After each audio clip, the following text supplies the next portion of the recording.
졸업하고 대학교 방학이라고 상대 일리노이에 지금 대학교에 있는데요. 방학이 돼서 아까 왔습니다. 환영합니다.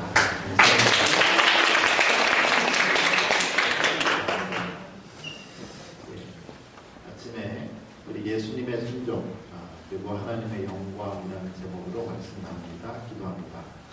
사랑이신 우리 하나님 아버지, 거기에 너 있었는가? 2000년 전 그 십자가 사건 아침에 찬양을 들었습니다. 하나님 정말 있었는가? 우리의 몸은 없었지만 마치 있었던 것과 같이 그날 함께 있었던 것과 같이 십자가 밑에 요한이 있었고 예수님의 어머니가 남아 계셨는데 다른 제자들은 다 도망가고 요한만 남았는데 하나님, 우리는 십자가에서 오늘 도망갈 것인가? 아니면 그 밑에서 예수님 바라보며 예수님과 함께 있을 것인가? 날마다의 삶을 주장하여 주옵소서. 우리는 연약해서 우리도 어떻게 해야 할지 모르는 사람들입니다. 결정하지만 막상 상황이 되면 우리 다 도망갈 수도 있는 사람들입니다. 긍휼을 베풀어 주심으로 예수님 끝까지 십자가를 지키셨는데 우리도 하나님께서 주신 이 길 마무리할 수 있도록 은혜 허락하여 주옵소서. 예수님 이름으로 기도합니다. 이 오헨리, 우리 잘 아는 인도의 단편 소설 작가죠. 이분이 만든 작품 중에 마지막 일세 다 아실 겁니다. 뉴욕에 가난한 화가들이 예술인들이 모여 사는 그런 동네, 지금도 그리니치 빌리지 그렇게 부르는데 거기에 있던 두 화가에 대한 이야기입니다. 젊은 여자 화가가 장인인데 시련을 당하지요. 시련을 당한 그러한 상처로 너무 마음이 아파서 이게 폐렴까지 전달이 됩니다. 이 폐렴이 이제 죽게 되는 상황에 되어가고 있어요. 그 아파트 단지, 가난한 예술인들이 사는 이 아파트 단지 바로 그 밑에 반에 좌안씨 그 마루 밑에 또 다른 이 나이 많은 화가, 유명한 화가 베어만이 있습니다. 베어만은 아무리 그림을 그려도 제 경쟁이 심하니까 사람들한테 인정을 못 받게 그렇게 이제 늙어가는 무명의 화가였습니다. 좌안씨 바로 위에 있는 윗집에 있는 여자 화가 역시 또 다른 무명 화가 이제 죽어가는 폐렴으로 죽어가는 화가를 방문하면서 위로하는데 좌안씨가 그래요. 여자 화가가 저기 창밖에 있는 잎새가 있는데 지금 가을이고 겨울로 들어가는데 저 이파리가 하나하나 떨어질 때마다 나도 죽어가는 것 같아. 그리고 이파리가 다 떨어지면 나도 죽을 거야. 이런 말을 합니다. 베어만이 이제 터무니없는 얘기라고 하면서 안 그래도 이 사람이 날카로운 사람이거든요. 평생 실패자로 살았던 실패 화가였기 때문에 무슨 그런 말도 안 되는 소리를 하면서 나옵니다. 그날 밤 폭풍우가 치고 눈보라가 치는 아주 더 심한 바람이 치죠. 비바람이 되는데 좌안씨가 보니까 그날 밤에 분명히 이제 마지막 일이 떨어질 것 같거든요. 다음날 아침 되니까 그대로 하나가 남아있네요. 너무 신기했습니다. 그 두 번째 날 역시도 비바람이 불어서 오늘은 이제 떨어지겠다. 내일 아침이면 저기 떨어지고 나도 죽을 거야 라고 좌안씨가 생각하죠. 이튿날 보니까 그대로 있었습니다. 그거에 힘을 얻고 이제 폐렴이 좋아지고 있죠.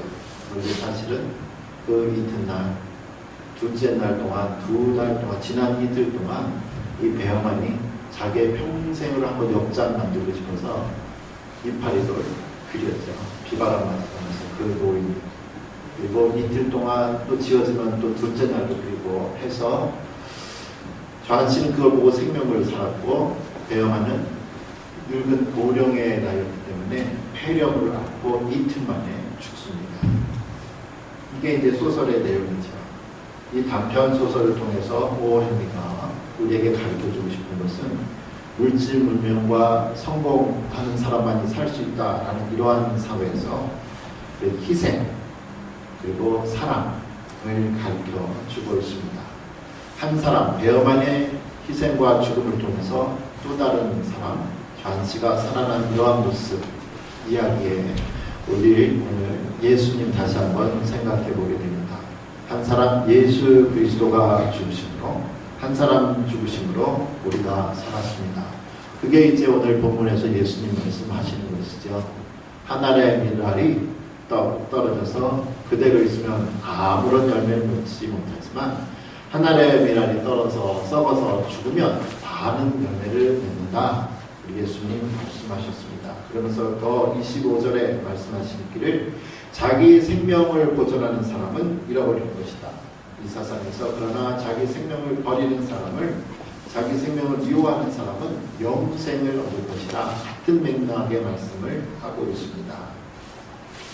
자기를 죽이는 것이 자기도 살고 열매를 맺는 일. 23절에 예수님께서 벌써 미리 이러한 밀알에 대한 얘기를 24절에 그리고 25절에 자기를 미워하는 사람에 대한 이야기를 하시기 이전에 23절에 벌써 이렇게 말씀하셨습니다. 예수께서 대답하여 이르시되 인자가 영광을 얻을 때가 왔도다 하면서 한 날에 죽는 것 그리고 한 생명이 죽는 것에 대해서 말씀을 하시죠. 죽는 때가 영광을 얻을 것이다 라고 예수님 말씀을 하고 있습니다. 우리가 많은 대중이 이용하는 비행기, 그 다음에 기차, 배, 버스 이렇게 큰 사고가 나면 누가 제일 마지막으로 나와야 되죠? 조종석에 있는 사람이 제일 마지막에 나오도록 되어 있습니다. 그리고 승무원들이 제일 마지막에 나오게 되어 있죠. 구조를 잘 알기 때문에 일반 승객들 다 구출시키고 그리고 자기들이 나오게 이렇게 매뉴얼로는 되어 있습니다. 근데 만약에 선장이나 조종사가, 운전사가 나 살겠다고 제일 먼저 나오면 자기는 살 수 있습니다. 그러나 평생 그 죄책감 어떻게 살 수 있죠? 그리고 사회에서 아니 자기 살겠다고 제일 먼저 나왔네 하고 나왔으면 그 지탄 받아가면서 어떻게 살 수 있을까요? 몸은 살았어요. 그러나 사실 산 게 아닌 것과 같습니다. 전쟁이 나면 군인들이 나가서 싸워 이기죠. 그래서 전쟁이 나면 군인들이 정말 많이 죽습니다. 그러면 전쟁이 아닌 일반 상황에서는 누가 제일 많이 죽을까요? 어떤 직업군이? 평상시에 최고로 많이 죽는 직업군 중에 하나는 공무원 중에 경찰입니다. 2012년에서 2016년 한국에 5년 동안 79명의 경찰이 순직했습니다. 칼 맞아 죽고 교통사고로 죽고 사고 현장에서 이렇게 죽어요. 제 고등학교 친구 경찰대학교 갔는데 작년에 저도 알았는데 얘도 사고로 그렇게 갔더라고요. 그런데요. 그래서 2012년에서 16년 동안 5년 동안 79명의 경찰이 순직을 했는데 같은 5년 동안에 경찰이 또 자살한 숫자가 나왔습니다. 100명이 자살을 했어요. 79명은 사고로 현장에서 죽었는데 100명은 경찰이 같은 기간에 자살을 했어요. 더 많은 사람들이 경찰이 자살을 했습니다. 업무 스트레스가 보통이 아닌가 봐요. 업무 스트레스가 보통이 아니랍니다. 그 비슷한 기간에 소방관이죠. 한국에서 소방관 2010년에서 2014년 5년 동안 33명의 소방관이 현장에서 죽었습니다. 순직했어요. 그런데 같은 기간 역시 33명이 순직했는데 35명의 소방관은 자살을 했습니다. 많이 죽은 것도 놀랐는데 경찰이나 소방관이 더 놀라게 한 거는 자살하는 소방관이나 경찰관이 더 많았다는 거죠. 순직자보다. 왜 그러냐. 소방관의 경우는 이 스트레스가 너무 많은 거예요. 그리고 불규칙한 땡 하면 출동을 해야 되니까 이 불규칙한 근무 환경 때문에 스트레스로 인한 여러 가지 우울증, 신체 질병 때문에 많이 자살하고 죽기도 합니다. 그런데 이러한 분들이 그렇게 되는지는 저도 사실 몰랐어요. 작년에 제 우리 교회를 방문했던 어느 경찰대학교를 졸업하신 분하고 얘기를 하다가 제 친구도 있는데요. 근데 제 친구 이름을 대니까 얘기를 못 하시더라고요. 1년 후배인데 제 친구. 같이 동행하셨던 그 경찰 사모님이 얘기하시더라고요. 사고가 있었죠. 그래서 제가 자료를 찾아보니까 저도 놀랐어요. 야, 경찰들이 이렇게 많이 죽나? 소방관이 이렇게 많이 죽나? 근데 평상시에는 아무도 모르지요. 그래서 이렇게 사람이 죽어가야 될 때마다 어떤 소방관 분이 이렇게 말씀하셨습니다. 여기는 죽어야 관심 갖는 분야의 나라예요. 쉽게 말하면 그저 죽은 사람만 억울한 거예요. 이러한 사회의 평화와 안전을 유지를 위해서 군인 그리고 경찰, 소방관들이 많이 죽지요. 그런데 그들은 기억 별로 잘 안 됩니다. 우리 예수님은 본인은 아무런 죄가 없으심에도 온 인류의 죄를 담당하시고 십자가에서 죽으셨습니다. 2000년 전에 돌아가셨죠. 과연 몇 사람이나 우리 예수님의 그 죽으심을 기억하고 있을까? 특별히 우리는 사순절이라는 기간을 지나고 있습니다. 한자로 넉살자에다가 열을 갖는 순에서 40일이라는 문자죠. 예수님이 죽으신 그날로부터 거꾸로 돌아가서 주일 6번을 뺀 40일을 우리가 예수님의 그 고난, 고통 한번 왜 죽으셔야 되는가 생각해보자, 묵상하자라는 겁니다. 그래서 교회 전통으로는 이 40일 동안 사람들이 설탕이나 고기를 안 먹지요. 우리의 미각을 기뻐할 수 있는 그런 것을 먹지 않습니다. 주일에는 예수님 부활하신 날이라서 우리가 먹어요. 근데 이 현대에 와서는요, 현대인들은 사실 다이어트하느라고도 안 먹기도 하는데, 단 거 안 먹고 그렇게 다니는데 뭐 좋지요. 40일 동안 우리 다이어트 할까? 그런데 현대인들에게 있어서 제일 무섭고 힘든 다이어트는 뭐냐면 미디어 음식입니다. 요즘에 인터넷 없이 살 수 있나요? 텔레비 없이 살 수 있나요? 그래서 40일 동안 우리 정말 미디어 음식하자라고 하면 애들이 머리가 아파요. 그래서 일주일이라도 그럼 마지막 다음 주간이 우리 종료 주간인데 예수님 죽으신 그 일주일 동안 그럼 우리 고난 주간이라도 우리 비디오 하지 말고 인터넷 하지 말고 게임 하지 말고 영화 보지 말고 텔레비 보지 말자 난리가 납니다. 어떤 분들은 우리 커피 마시지 말자. 커피 하루에 꼭 2잔씩 마셔야 되시는 분들 커피 없이 못 살아. 이런 자기가 좋아하는 그런 것들 한번 금식해보자. 예수님의 고난이 얼마나 힘들었는지 한번 몸으로 체험해보자 라는 거죠. 그러면서 못 참을 때 예수님을 생각해요. 예수님이 십자가에서 너를 위해서 죽으셨는데 그거 못 참겠니? 커피 텔레비전 안 되겠니?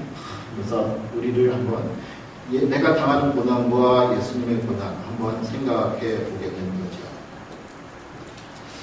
그런데 우리 아까 23절에 말씀 읽었지만 예수님께서는 자신이 죽으시는 것을 내가 곧 영광을 받을 때가 됐다라고 말씀을 했습니다.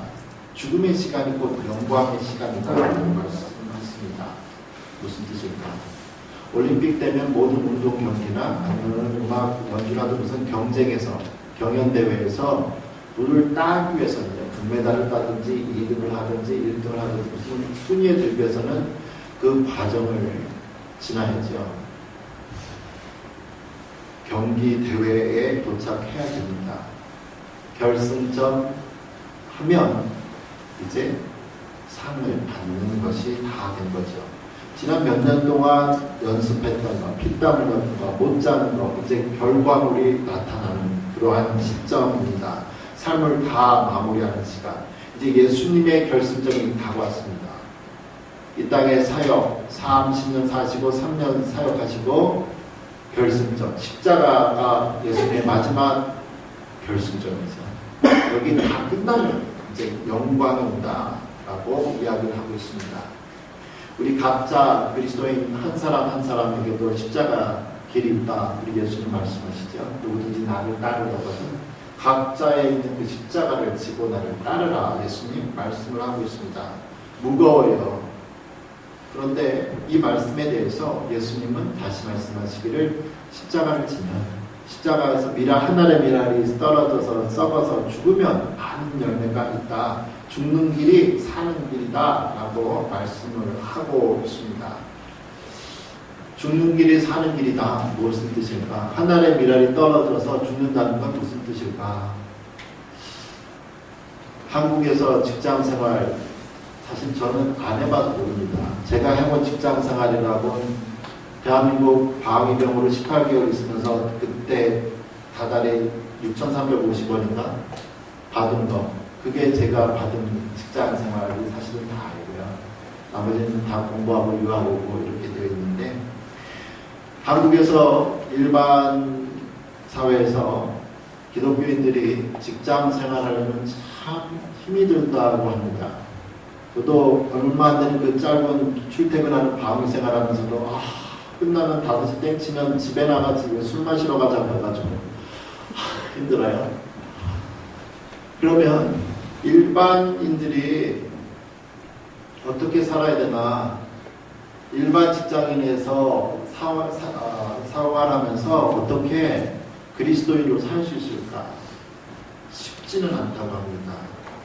그리스도인으로서 쉽지는 않는데, 한국의 강서모 장로님, 얼마 전에 2014년도에 돌아가신 방지일 목사님이 이제 큰 아버지신데, 이분이 방선호 이제 장로님 59세입니다. 이분이 책을 한 권 냈습니다. 사도행전 이렇게 있죠. 사도행전 말고 이분은 직장인이었는데 책 제목이 일터행전이에요. 일터행전. 이분이 대학을 바로 졸업하고요. 대한항공에서 29년 동안 평사원으로 시작해서 임원되고 마지막은 대한항공 계열사 대표가 되었습니다. 그리고 지난 2년 동안 지금 계속 지금은 이제 명지대학교에 사무지원처장으로 일을 하고 계시는데, 이분이 지난 30년 동안 대한항공에서 일하면서, 그리고 지난 2년 동안 사무처장으로 명지대학교 일하면서 그분 표현으로는 단 한 번도 술 한 방울도 마시지 않고 대한항공에서 바닥에서 임원하고 대표했다 이거죠. 30년 동안 어떻게 할 수 있을까? 라는 거에 대해서 이분이 말을 하고 있습니다. 그 책의 내용인데요. 이분은 뭐라고 말씀을 하시는가? 세속에 괜찮은 그리스도인이 필요하다는 거예요. 일요일 교회에서 보이는 신앙은 낮의 램프, 낮의 등불일 뿐 정작 필요한 밤, 일상 직장 생활에서는 꺼져 있다라는 겁니다. 그러면서 이분이 일반 직장 사회에서 예수님을 나타내는 램프가 되어야 된다, 등불이 되어야 된다라고 얘기하면서 자기가 어떻게 사역을 했는가, 직장 생활을 했는가 이렇게 얘기를 하시는데, 이건 제가 모르는 겁니다. 혹시 아시는 분 있으시면 나중에 저한테 얘기해 주세요.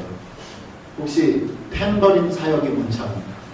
직장 회식할 때 탬버린 사역이 뭔지 이거 해봐서야 알죠. 우리 애가 어저께 번역을 하는데 아빠 탬버린 사역이 뭐야? 이거 어떻게 하냐? 아마 술을 마시면서 기쁘게 탬버린 치는 기쁨적 아닐까?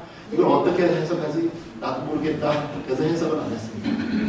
그리고 또 하나 이분이 한 거 광 팔기 사역. 제 생각을 하면 이 고스톱에 광이 나오면 파는 거 없습니다. 근데 광을 파는 거랑 사역하고 무슨 상관인지 제가 아직 고스톱 잘 어떻게 치는지 몰라서 잘 모르고요. 또 하나 이분이 하신 건 술 주정 청취 사역. 청취를 내가 많이 했습니다라고 써 있고, 또 어떨 때 늦게 들어가니까, 회식이라 늦게 들어가니까 어떨 땐 동료 집에서 온 전화를 받아서 안심시켜드리는 사역이 본인이 했어요. 그렇게 하다 보니까 이제 나중에는 팀장들이 이 방 사람 보고 기도하고 모임 시작하자. 술집에서 기도하고 그래요. 그러면서 이분이 계속 어렸을 때부터 기독교인이니까 본인이 그렇게 사회생활을 할 수 있었던 힘은 뭐냐? 대학교 때부터 대학생 때부터 시작한 이 우리가 묵상, 경건의 시간, 화이트 타임, 큐티라고 하죠. 이런 경건의 시간이 이제 크게 도움이 됐다고 그래요. 성경 말씀 묵상하고 하나님께 이제 시시콜콜 묻고 예수님이 대답해 주시면 이제 이야기하는 거죠. 그러다가 이분이 교회에 이제 중책이 돼요. 청년부 중책이 되면 사실 돈 쓸 일 많거든요. 교회에서 나오는 이 공급 말고도 개인적으로 사실은 청년부 부장 되면 써야 될 일이 많이 있습니다. 밥 먹여야 될 일 있고 뭐도 사야 될 거 아닌가. 근데 이분이 직장인이기 때문에 법인 카드가 있잖아요. 회사 카드가. 그때마다 유혹이 많았답니다. 그러면서 하나님께 물었죠. 개인적인 일이 아니라 청년부 일이에요. 교회 일이에요. 좀 쓸까 합니다. 하나님. 그러면 잠시 갈등할 때 하나님이 쓰지 마라. 그러면 안 쓰죠. 그때 버릇이 확실히 들어서 직급이 높아져도 사실 써도 누가 말 못하는 거예요. 법인카드를 사적으로 쓸 생각은 아예 안 했다고 합니다. 그러면서 지난 30년 동안 지금도 출근하면서 예수님한테 집에서 나오면서 예수님 다녀오겠습니다 라고 얘기를 하지 않냐고 출근할 때 이렇게 이야기한대요.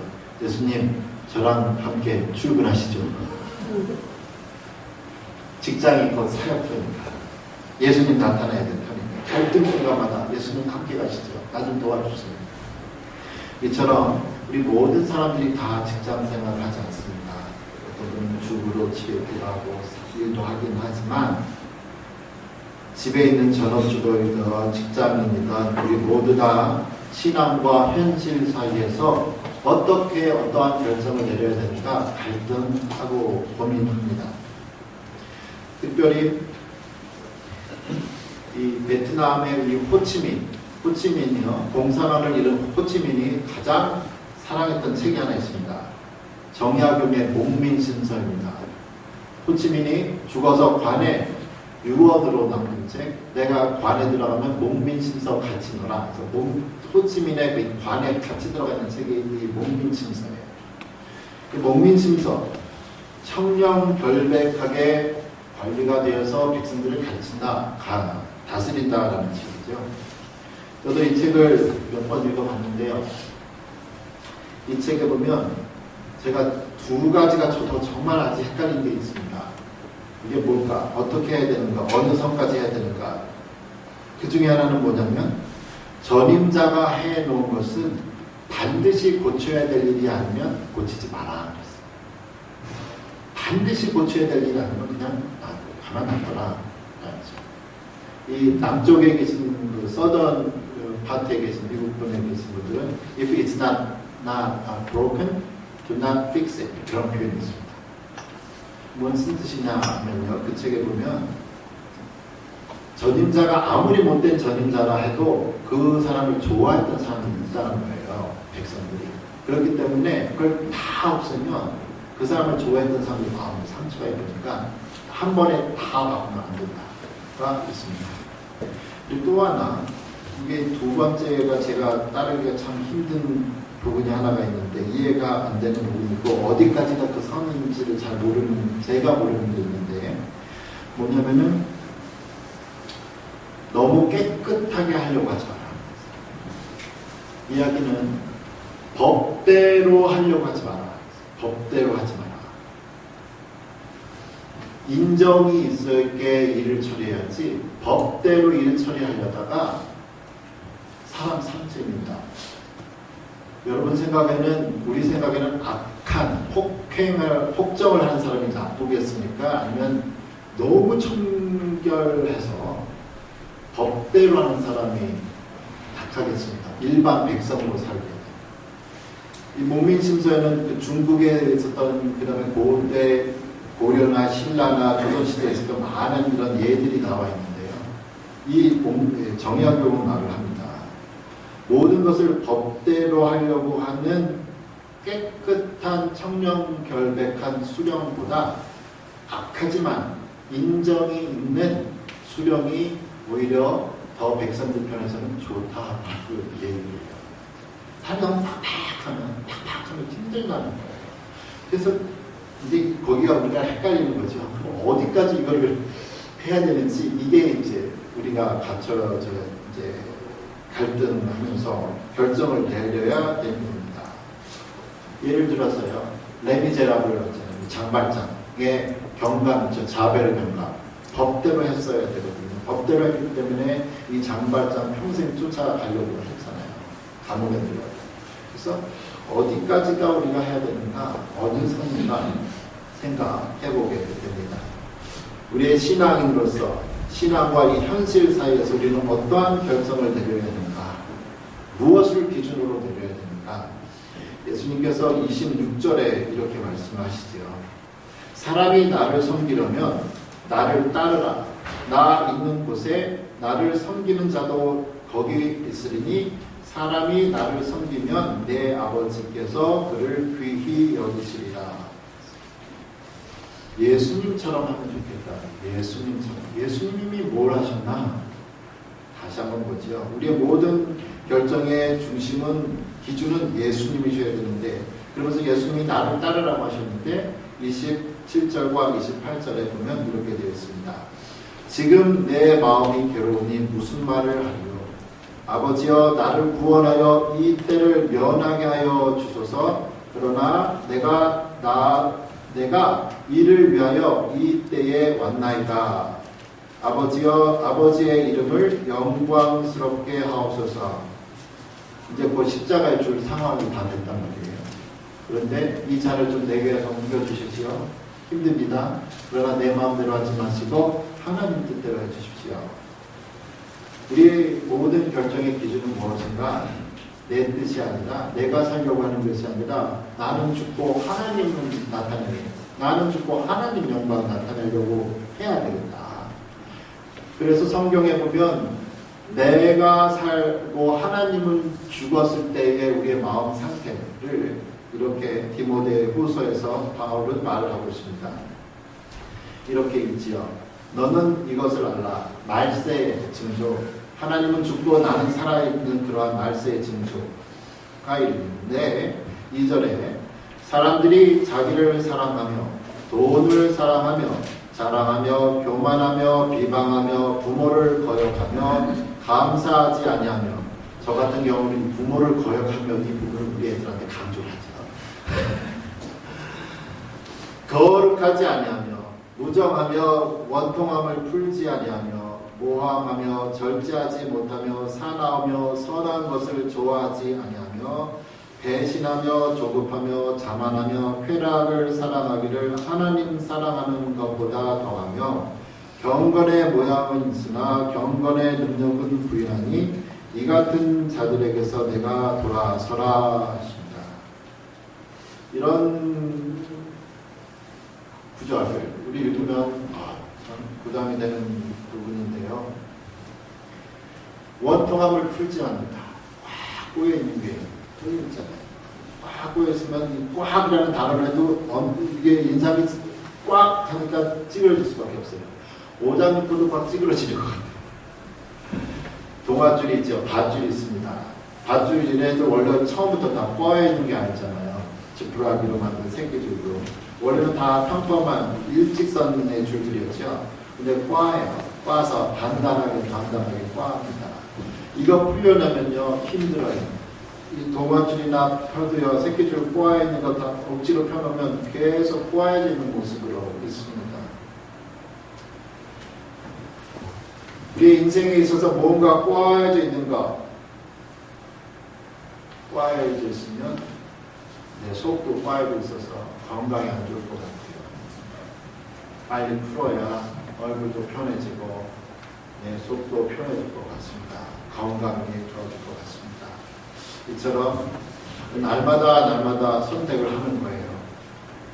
꼬면서 살까, 비방하면서 살까, 원통함 풀지 못하면서 모함하면서 사납게 살까, 배신하고 조급하고 이렇게 살까. 나를 위해서는 내 하고 싶은 건데 왜 못하겠습니까? 우리 민주국가에 사는데요. 그런데 성경은 계속 말씀을 하시는 것이죠. 예수님이 어떻게 하셨나? 예수님은 어떻게 하셨나? 부자는 뭡니까? 예수님 십자가에서 죽으시기 전까지, 그리고 십자가에서 죽으신 그 순간에도 사람들이 조롱했습니다. 그렇죠? 예수님 한 번도 대꾸하지 않으시고 묵묵히 입을 닫으셨죠. 마치 도살장으로 끌려가는 어린 양처럼 입을 열지 않으셨습니다. 이 바울 역시도 그래요. 바울이 고린도 교회에 편지를 썼습니다. 문제가 많은 교회 중에 하나였는데 편지 내용 중에 야, 너네들은 어떻게 교회에서 해결될 문제를 그걸 못해가지고 사회법에 나가서 고소를 하니? 하면서 바울이 이렇게 이야기를 하죠. 고린도전서 6장 7절에 너희가 피차 고발함으로 너희 가운데 이미 뚜렷한 허물이 있으니 차라리 불의를 당하는 것이 낫지 않으면 차라리 속는 것이 낫지 않느냐. 속고 어떻게 살아요? 우리는 그러는데 바울은 차라리 속아라. 손에 봐라. 라고 이야기를 하고 있습니다. 하늘의 미랄이 죽어야 열매가 맺듯 예수님께서 십자가에서 죽으신 후에야 우리에게는 구원이 그리고 예수님께는 하나님으로부터 칭찬이 있었습니다. 기말고사 끝나고 나서야 상을 받는 것처럼 경기가 끝나고 나야 금메달을 따든 은메달을 따든 메달이 있는 것처럼 내가 죽고 나야 열매가 있습니다. 예수님 죽으셨을 때 실패자로 기억이 남았습니다. 그러나 2000년이 지난 지금 보자고요. 예수님을 누가 죽였는지 당시의 기득권 사람들은 누가 기억하고 있습니다.